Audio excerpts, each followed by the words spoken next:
I was going to say jazz music, but of course No. it's a jazz instrument played in a classical way. Now, we're often told to try to switch off before we head to bed, put down our smartphones, turn off the telly.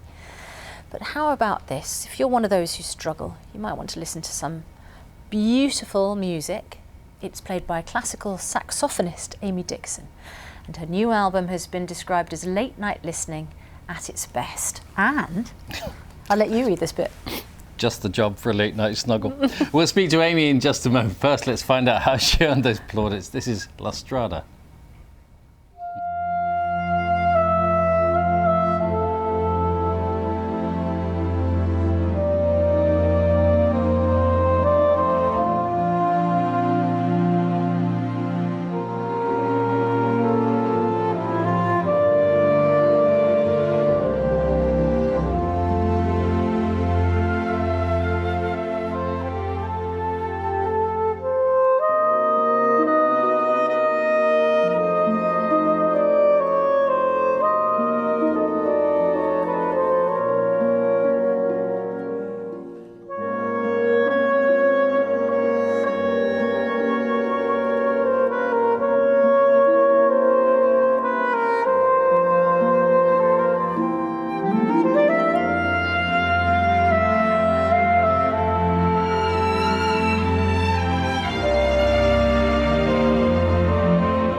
Lovely way to relax, and Amy's with us now. Morning, Amy. Good morning. Well, one reads all sorts of very complicated critiques in the newspapers about how you managed your crescendos and your various other things, but the Sun's description is just the job for a late night snuggle. How did you, what did you think about that?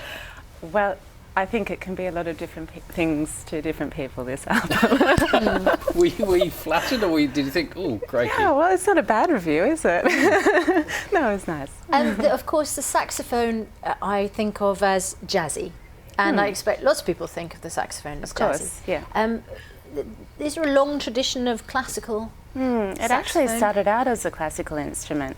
It was invented in around about 1842, we're not quite sure exactly when.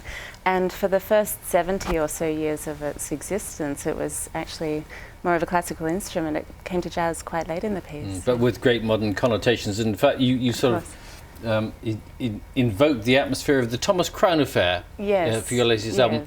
But the original Thomas Crown Affair, with Steve McQueen. We have quite a big range of repertoire on this album. We have a few classical, a few jazz, and a few more. We've got something by Tom Waits, actually, so a big range of repertoire. And we wanted to pull it all together with a common sound world.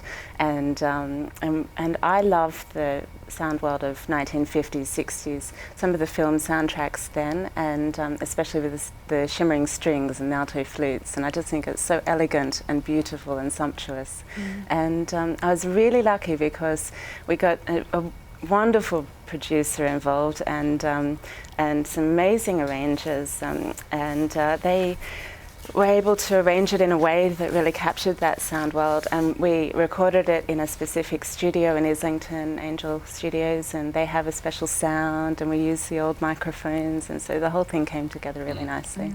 Now, when you were growing up, did you start learning saxophone quite early, or was this something you came to late? Yeah, I started when I was 6. Wow. Yeah. And did you, because the saxophone that you, I mean, I'm terribly ignorant about the instrument itself, because of course when I think of saxophone, I think of something shaped very differently. Your saxophone is shaped more like a clarinet. Yes, I play the more saxophone-looking saxophones as well. Right, okay. So the others are called the alto and the tenor and baritone, and I play alto a lot. But the one that I'm playing in these videos and in this video, and also the one that I'm going to play later, is the soprano. So what does a 6-year-old think when they pick up a saxophone? Well, why was that the instrument that you decided to turn to, rather than plinking plonking on a piano? Well, actually, I started on the piano when I was 2. Okay, so you'd already done a bit of that. Yeah, so it was my second instrument, and it was recommended to me by my piano teacher because it's such a versatile instrument.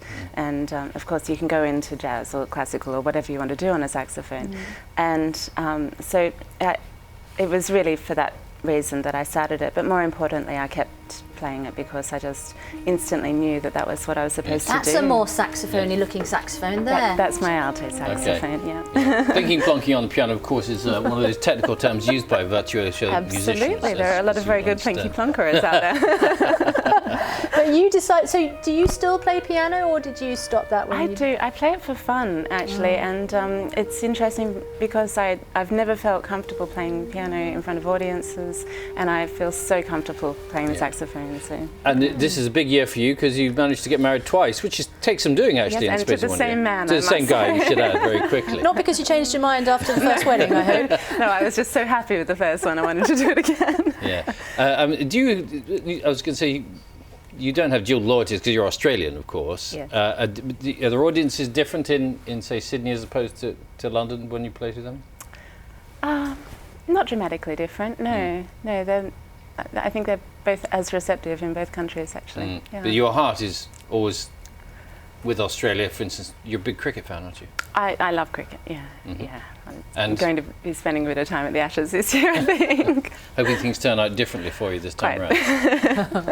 Oh, well, it's lovely to meet you. You're going to be playing for us a bit later on, and not on your own. You are accompanied. No, with harp, actually. Oh. And what are you going to be playing for us a bit later on? An arrangement of Fauré's Pavane, which has been arranged by Chris Walden for us. And the music that you play, is it music that has been specifically composed for the instrument, or is it music that has been adapted for your instrument? It's a little bit of everything. We have a smallish core repertoire of concertos by Glazunov and Ibert and Villa-Lobos, Debussy.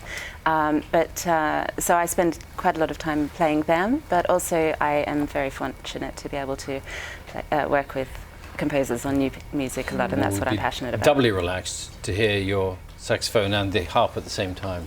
We'll be well chilled. Thank you. Thank you very much. Thank you. The new album is called Dusk Dawn, and it is out now. And Amy will be back to play for us later. Now,